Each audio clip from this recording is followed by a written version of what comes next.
wada barnaamijka wararkii ugu dambeeyay ee Soomaaliya qodobada aan caawa barnaamijkeena ku soo qaadi doonana waxaa ka mid ah filla Soomaaliya oo ku guuleysatay qorshaheedii Hirshabelle iyo musharaxii ay wadatay oo guuleystay haddaba dhaqaale intee lag ayaa ku baxay doorashada Guudlaawe madaxweyne Farmaajo oo war degdeg ah ka soo saaray doorashadii Hirshabelle muxuu ka yiri doorashadaasi in ay dawladda federaalka Soomaaliya faragelisay mucaaradka madaxweyne Farmaajo oo si aan la filanaynin uga hadlay doorashadii maanta ka dhacday Hirshabelle wararka kalena waxaa ka mid ah musharaxiinta mucaaradka ugu waaweyn oo isugu tagayeen Nairobi iyo qorshe ka dhana madaxweyne Farmaajo oo lagu diyaarinayo haddaba kaalin intee leeg ayay Kenya iyo Imaaraadka ku leeyihiin shirarkaasi xildhibaan Axmed Macalin Fiqi oo madaxweyne Farmaajo ka codsaday in ciidamada Soomaaliya ay ku biiraan dagaalka Tigreeya ka soconaya iyo qunsulka Faransiiska oo ka badbaaday weerar lagu qaadan jir rabay oo ka dhacay Sacuudiga xilli muslimiinta ay ka careysan yihiin aflagaadadii Faransiisku u geystay nabigeena soo banabadgelay naxariis korkiisa haatee qodobadaas aan ku faahin doona barnaamijkeena insha Allah waa habeen Arbaca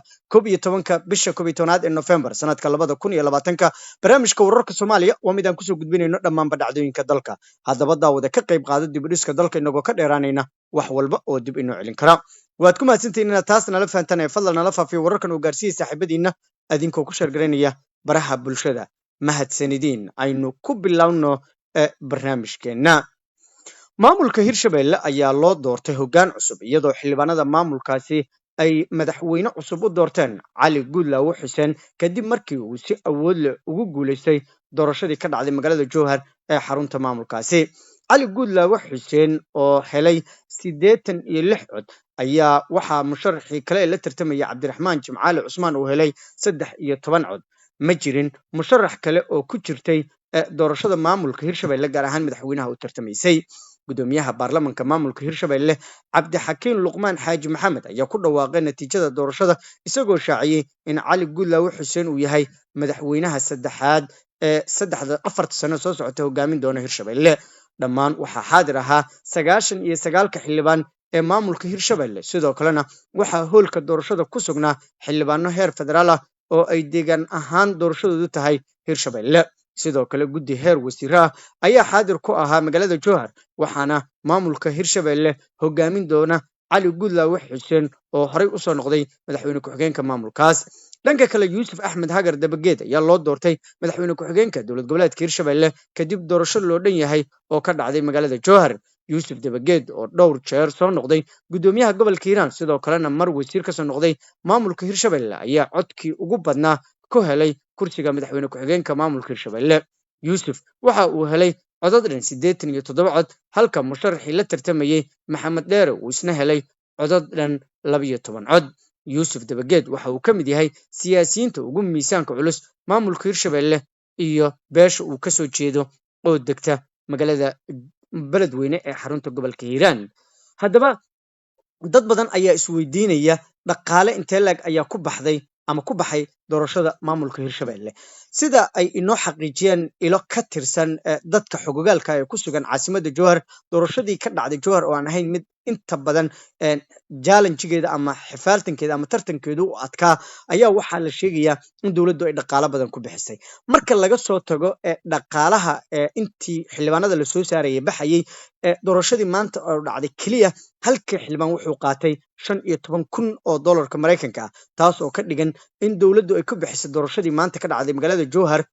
1,485,000 oo dollarka Mareykanka ah 99 xildhibaan oo min 15,000 la siiyay ayay ahayd dawladda Soomaaliya ayaa aad u daneynaysa in musharaxiyada taabacsan ay ka soo saartay Hirshabelle si madaxweyne Farmaajo doorashada soo socota xildhibaano taabacsan ay Hirshabelle uga soo baxaan Cali Guudlaawe hore ayaa loo sii saadaaliyay inuu noqonayo musharaxa madaxweynaha ay dawladdu wadato isla markaana uu madaxweyne ka noqon doono maamulkaasi dhinaca kalena madaxweyne Farmaajo ayaa si degdeg ah bayaan uga soo saaray doorashadii ka dhacday Hirshabelle madaxweynaha Jamhuuriyadda Federaalka Soomaaliya mudane Maxamed Cabdullaahi Farmaajo ayaa hambalyo u diray madaxweynaha iyo madaxweyne ku-xigeenka cusub ee dowlad goboleedka Hirshabelle mudane Cali Guudlaawe Xuseen iyo mudane Yuusuf Axmed Hagar oo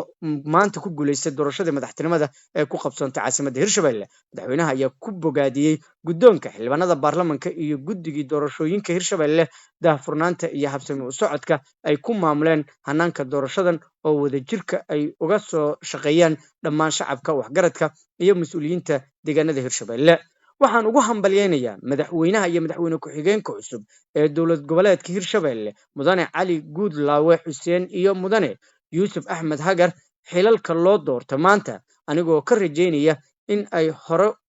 uga horseedaan bulshada deegaanadooda guul iyo horumar midnimo cadaalad iyo horumar loo dhan yahay madaxweynaha jamhuuriyadda federaalk soomaaliya ayaa ku dhiirageliyey shacabka iyo maamulka hirshabelle adkeynta midnimada iyo wax wada qabsiga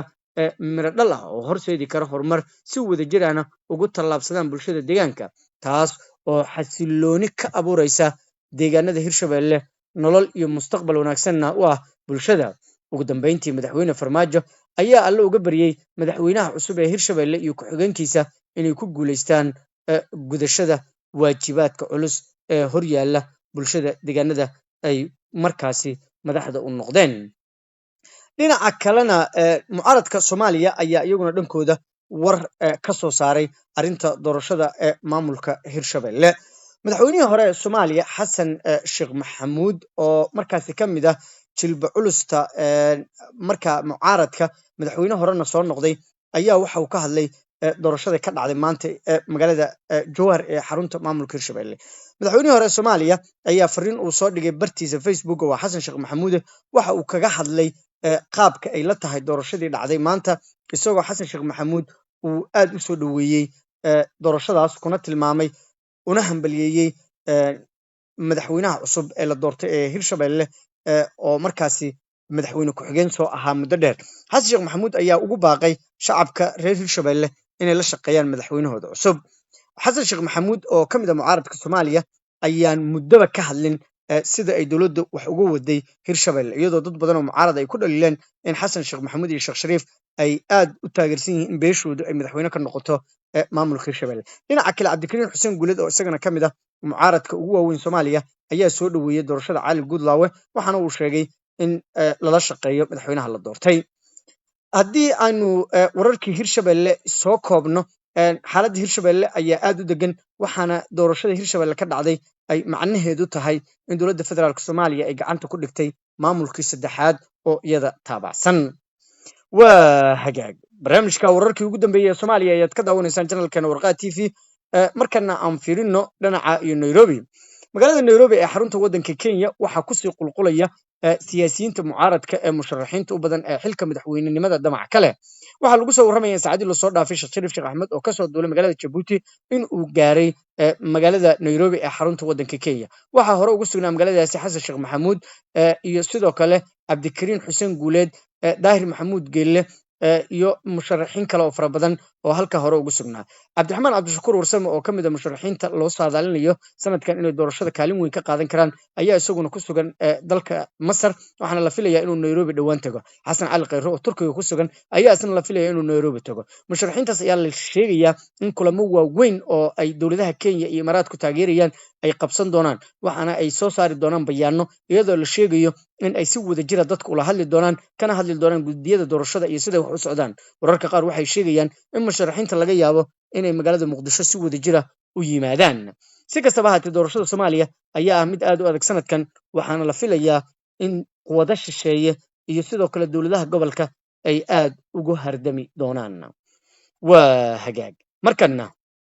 wasiirka amniga gudaha ee maamulka galmudug axmed macalin fiqi sidoo kalena ah mudane ka tirsan baarlamaanka soomaaliya ayaa ka hadlay dagaalka u dhexeeya dowladda federaalk etoobiya iyo maamulka tigrey wasiir fiqi ayaa sheegay in tigreygu uu wajahayo ciqaab daran oo la mid ah midii uu horey maamulkaasi xasuuqa iyo barakicinta uga geystay geeska afrika gaar ahaan bartamaha iyo koonfurta soomaaliya fiqi ayaa qoraal uu soo dhigay bartiisa facebooka ku taageeray howlgalka uu abiye axmed kula dagaalamayo maamulka tigreyga xilli saacadihii lasoo dhaafay uu ka sii darayey dagaalkaasi iyada oo laga soo saaray baaqyo nabadeed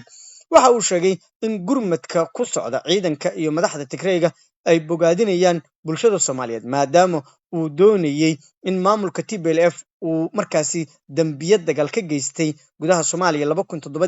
ilaa iyo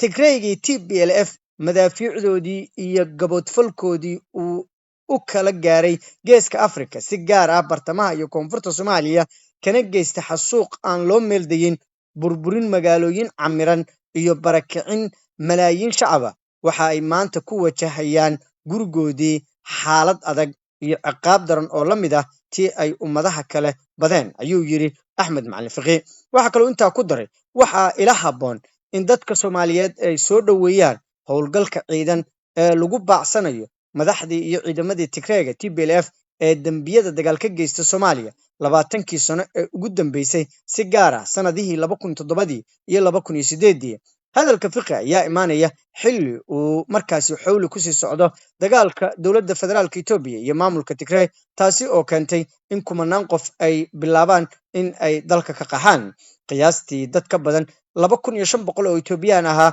ayaa ilaa iyo hadda la xaqiijiyey in ay ka gudbeen xuduudda dalkaasi iyaga oo u tallaabay dalka Suudaan. waxaa kale oo la rumaysan yahay in boqolaal qof oo ka tirsan dhinacyada rayidka iyo ciidamada ay ku naf waayeen dagaaladaasi, inkastoo ay adag tahay in la xaqiijiyo tirada khasaaraha dagaalka maadaama uu hawada ka maqan yahay isgaarsiinta iyo internetka gobolkaasi. madaxweyne farmaajo ayaa dad badani ka codsadeen in uu ka qayb galo dagaalka ciidamana uu u diro si TPLF ama Tigrayda loo soo afjaro. ugu dambeyntiina haddii aynu fiirino wararka laga helayo magaalada Jidda ee boqortooyada Sacuudi Carabiya ayaa sheegaya in qarax uu ka dhacay qabuuraha dadka aan muslimiinta ahayn ee magaaladaasi xilli ay ku sugnaayeen qunsuliyiin ajaanib ah oo uu ka mid yahay qunsulka Faransiiska ee magaalada Jidda. qaraxa oo la sheegay in loo adeegsaday bam ayaa ka dhacay iyada oo maanta xus loo sameynayay markaasi dhammaashaha dagaalweynihii labaad ee dunida, waxaana qaraxa ku dhaawacmay 4 qofood iyada oo diblomaasiyiin goobta ku sugnaa ay ka mid ahaayeen xubno ka socda dalka Faransiiska iyo Giriiga Ingiriiska. waxaa la xaqiijiyey in qof Giriiga uu ka mid yahay dadka ku dhaawacmay qaraxa, waxaana weli socda soo baxaya faahfaahinta qaraxaasi lama filaanka ah ee halkaa ka dhacay. qof lagu toonsan yahay inuu bamka tuuray ayaa waxaa la sheegay in boolisku ay qabteen iyadoo baaritaan uu ku socdo sida laga soo xogtay warbaahinta Sacuudiga. sida la fahansan yahay bartilmaameedku waxa uu ahaa qunsulka Faransiiska maadaama dowladda Faransiiska ay dhowaantan u gaftay nabigeena Maxamed nabadgelyo iyo naxariis korkiisa haatee. Faransiiska ayaa gudaha iyo dibadda ku wajahaya weeraro isdaba joog ah oo lagu muujinayo in uusan Faransiisku mar dambe awoodin inuu diinteenna sharafta leh u gafo isla markaana nabigeena lagu afligaadiyo jaraa'idadooda. intaas ayaan kusoo gabagabeynaya barnaamijkeena wararkii ugu dambeeyey ee Soomaaliya oo aad ka daawanaysa Warqad TV. tan iyo kulantadeena dambe saaxiibayaal, nabadgelyo.